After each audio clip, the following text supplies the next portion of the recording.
Celery lang at chocolate chips. Ito ang gawin mo. Magkakaroon ka na ng chocolate.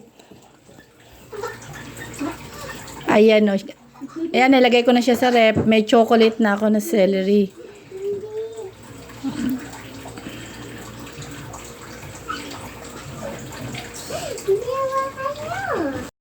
Hiwa-hiwain nyo ng ganito yung celery. At saka yung chocolate chips, pwedeng Hershey's na chocolate.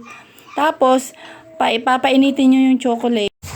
At lalagyan mo ng 1 cup of oil. Pwedeng coconut oil, pwedeng olive oil. At ikukot mo na doon sa celery.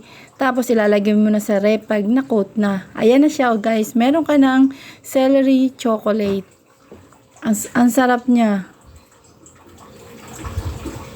Very crunchy siya.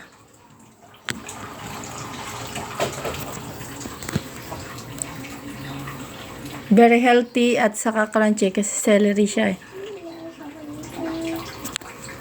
Gustong gusto ng mga Junakis din yan.